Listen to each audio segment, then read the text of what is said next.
미 이민서비스국이 새 지침에 따라 미국 내 영주권 신청자들인 I-485 제출자들에게 이민 비자를 신청하기 위해 왜 본국으로 돌아갈 수 없는지를 묻기 시작한 것으로 미 이민변호사협회가 전했습니다. 트럼프 행정부는 이민법원의 이민 판사들 재편에 적재 건수를 대폭 감소시킨다는 목표 아래 신속 추방에 가속도를 내고 있는 것으로 나타났습니다. 미국 경제가 성장세를 이어가고 있지만 저소득층의 생활 부담은 오히려 커지고 있는 것으로 나타났습니다. 연준이 선호하는 PCE 소비지출 물가가 4월에 전달보다 0.4%, 전년보다는 3.8% 급등한 것으로 연방 상무부가 발표했습니다. 유튜브가 인공지능 AI로 만든 영상을 자동으로 감지해 AI 생성 콘텐츠 표시를 붙이기로 했습니다.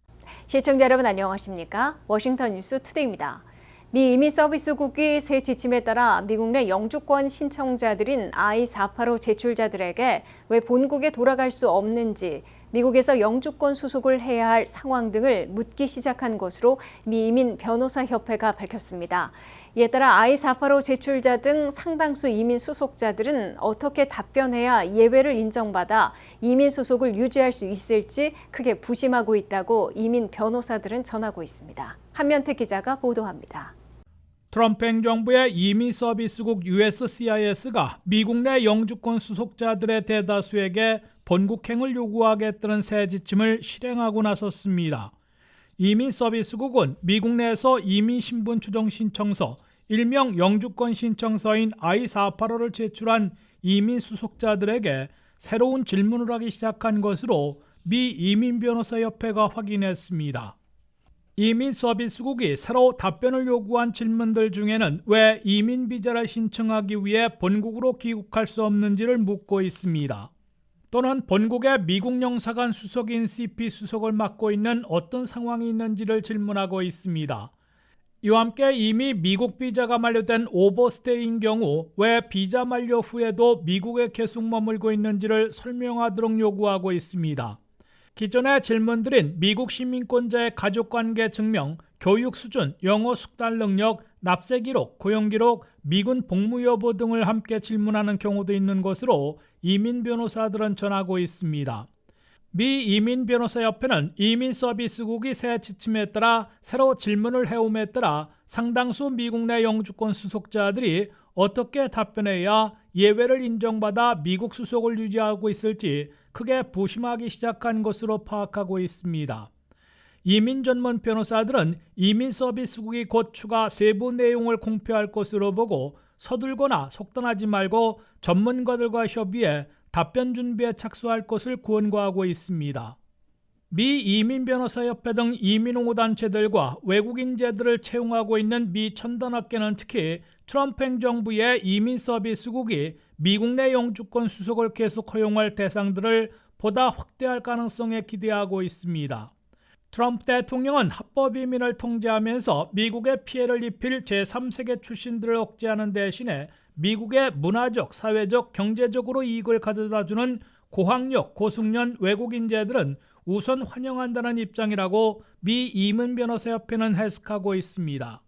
그럴 경우 H-1B 전문직 취업비자 소지자들 중에서 미국 석박사 출신들을 중심으로 첨단 분야 외국인재들에게는 미국 내 영주권 수속을 계속 허용하는 특단의 조치가 나올 것으로 미 이민변호사협회와 미 업계에서는 기대하고 있습니다. 아마존과 메타, 애플, 테슬라, 마이크로소프트를 비롯한 미국의 첨단 대기업들은 외국인재들에게 H-1B 비자는 물론 취업 영주권을 스폰서해주고 있어 이번 조치로 이들이 대거 본국으로 돌아가 장기간 머물러야 하는 사태를 빚어 미업계에 막대한 손실을 입힐 수 있다며 예외 인정을 확대를 위한 강력한 로비에 돌입한 것으로 워싱턴 포스트 등 미 언론들은 보도하고 있습니다. WKTV 뉴스 한면택입니다. 미국 내 불법 체류자들 가운데 형사범죄자들은 70만 명, 추방령 무시 잠적자들은 140만 명에 달하고 있는 가운데 트럼프 행정부는 이민 판사를 추방 판사로 바꾸어 신규 임용하고 신속 추방령을 내리고 있는 것으로 나타났습니다. 트럼프 행정부는 추방 판사들을 현 회계연도에만 153명 신규 임용했으며 이민법원의 적재 건수를 400만 건에서 320만 건으로 대폭 감소시킨 것으로 밝혀졌습니다. 트럼프 행정부의 불법 체류자 체포 추방 작전에서 새로 중점을 두는 전략은 연방 법무부 산하인 이민법원의 이민 판사들을 재편해 적체 건수를 대폭 감소시킨다는 목표 아래 신속 추방에 가속도를 내고 있는 것입니다. 첫째, 트럼프 행정부는 700명의 이민 판사들 가운데 추방 대상자들에 대한 강경 정책에 미온적인 100명 이상을 해고 있습니다. 둘째, 트럼프 행정부는 해고된 100명 이상의 이민 판사들의 빈자리를 채우기 위해 군 법무관들을 대거 파견했습니다. 그러나 군 법무관 등 임시 이민 판사들은 6개월까지는 근무할 수 있습니다. 셋째, 트럼프 행정부는 이에 따라 정식 이민 판사들을 대거 신규 임용하면서 이민 판사의 역할을 전면 수정했습니다. 이민 판사들을 디폴테이션 저지, 추방 판사로 부르기 시작했습니다. 연방 법무부는 현재 새로운 이민 판사를 모집하는 대대적인 캠페인을 벌이고 있는데 추방 판사로 부르고 있습니다. 새로 임용되는 추방 판사들은 연봉이 15만 달러에서 20만 달러라고 연방 법무부는 제시하고 있습니다. 또한 뉴욕시와 로스앤젤레스, 샌프란시스코 등 이민법원의 적체 건수가 많은 지역에 근무하려 할 경우 25%의 사이닝 보너스를 지급하겠다고 밝히고 있습니다. 넷째, 트럼프 행정부는 새로운 모집 캠페인으로 2026 회계연도가 시작된 지난해 10월 이래 153명의 추방 판사들을 신규 임용했습니다. 3월에 42명이 취임한 데 이어 5월에만 단일 그룹으로는 최대 규모인 77명의 정식 추방 판사와 난민 신청만을 전담하는 5명의 임시직 판사들을 이민법원에 배치했습니다. 다섯째, 추방 판사들의 새 역할은 이민법원에 계류 중인 적체 건수들을 대폭 감소시킨다는 목표 아래 무더기 기각해 신속 추방을 가능케 하고 있습니다. 트럼프 2기 행정부가 출범한 2025년 1월에는 이민법원 적체 건수가 400만 건에 달했으나 1년 만에 350만 건으로 50만 건이나 대폭 줄인 데 이어 현재는 320만 건으로 더 줄여 모두 80만 건이나 감소시킨 것으로 나타났습니다. 이민법원의 적체 건수가 80만 건 감소한 것으로 추방 판사들이 그만큼 무더기 기각으로 종결 처리해 최종 추방령을 내린 것으로 해석되고 있습니다. 트럼프 행정부는 이에 맞춰 형사 범죄자들과 형사 범죄자로 취급하는 최종 추방령을 받고도 출국하지 않은 이른바 도망자들을 추방 체포하는 표적 단속에 전력 투구하고 있습니다. 톰 호먼 국경총수에 따르면 미국 내 불법 체류자들 가운데 형사 범죄자들은 70만 명이나 되고 추방령을 무시한 잠적자들만 해도 140만 명에 달하고 있습니다. 미국 경제가 성장세를 이어가고 있지만 저소득층의 생활 부담은 오히려 커지고 있는 것으로 나타났습니다. 뉴욕 연방준비은행 조사에서는 식량 부족과 끼니 걱정을 호소하는 가구가 팬데믹 초기보다 크게 늘어난 것으로 조사됐는데요. 연방준비제도 내부에서는 인플레이션 우려가 여전하다며 추가 금리 인상 가능성까지 언급하고 있습니다. 안혜린 기자의 보도입니다. 미국 경제가 성장세를 이어가고 있지만 저소득층의 생활 부담은 오히려 더 커지고 있는 것으로 나타났습니다. 뉴욕 연방준비은행 조사에 따르면 충분한 식품을 안정적으로 구하지 못하는 이른바 식량 불안 현상이 코비드-19 팬데믹 초기보다 더 악화된 것으로 조사됐습니다. 식량이 부족할까 걱정하거나 균형 잡힌 식사를 하기 어렵다고 답한 가구 비율은 지난 2020년 6월 4% 수준에서 최근에는 10%까지 상승했습니다. 실제로 음식값 부담 때문에 식사량을 줄이거나 끼니를 거른 경험이 있다고 답한 가구도 전체의 4%에 달했습니다. 특히 유색인종 가구와 저소득층 자녀가 있는 가정에서 어려움이 두드러졌습니다. 비백인 가구 가운데 식량 부족을 겪고 있다고 답한 비율은 팬데믹 초기보다 2배 이상 늘어난 것으로 나타났습니다. 전문가들은 높은 물가와 누적된 인플레이션, 팬데믹 시기 확대됐던 정부 지원 종료 등이 취약계층 부담을 키우고 있다고 분석했습니다. 이런 가운데 연방준비제도 내부에서도 물가 우려는 여전히 이어지고 있습니다. 연준의 리사 쿡 이사는 최근 인플레이션 상방 위험이 여전히 높다며 물가 둔화가 기대만큼 나타나지 않을 경우 추가 금리 인상 가능성도 배제하지 않겠다고 밝혔습니다. 특히 최근 급증하고 있는 인공지능, AI 투자 열풍 역시 반도체와 첨단 장비 가격 상승을 자극해 새로운 물가 압력으로 이어질 수 있다고 진단했습니다. 연준은 현재 노동시장은 비교적 안정적이라고 평가하면서도 고용 여건 악화 가능성에 대한 우려도 함께 커지고 있다고 설명했습니다. 전문가들은 자산 가격 상승 혜택이 고소득층에 집중되는 반면 중저소득층은 생활비를 감당하기 위해 저축까지 꺼내 쓰는 상황이라며 미국 경제의 K-양극화가 더 뚜렷해지고 있다고 지적했습니다. 특히 식료품과 생필품 구매를 신용카드에 의존하는 가구가 늘면서 가득빚과 연체 부담도 함께 커지고 있다는 우려도 나오고 있습니다. 연방준비은행은 이런 식량 불안 확대가 미국 소비자들의 경계 체감 악화와 소비 심리 위축으로 이어지고 있다고 분석했습니다. WKTV 뉴스 안혜린입니다. 연준이 선호하는 PC 근원 소비 지출 물가가 4월에 전달보다 0.4%, 전년보다 3.8% 급등한 것으로 연방 상무부가 발표했습니다. 올 1분기 미국의 GDP 국내 총생산 성장률은 당초 2%에서 1.6%로 하향 조정됐습니다. 한면태 기자의 보도입니다. 전쟁과 유가 급등 여파로 미국 경제가 여전히 비틀대고 있습니다. 유가 급등에 따라 물가는 계속 오르고 있는 반면 경제 성장은 1차 발표 때보다 2차에서 더 느려진 것으로 조정됐습니다. 미국의 두 가지 물가 지수 가운데 전국의 미국민들이 실제 지출한 물가인 PC 소비 지출 물가는 4월에 전달보다 0.4%, 전년보다는 3.8%까지 급등했다고 연방 상무부가 발표했습니다. 보름 전 발표된 대도시 물가인 CPI 소비자 물가와 같이 3.8%까지 급등해 연준의 목표치인 2%에 거의 2배 육박하고 있습니다. 역시 PC 물가에서도 휘발유 값이 4월 한 달 동안 5.5%나 급등하는 바람에 전체 물가 상승을 초래했습니다.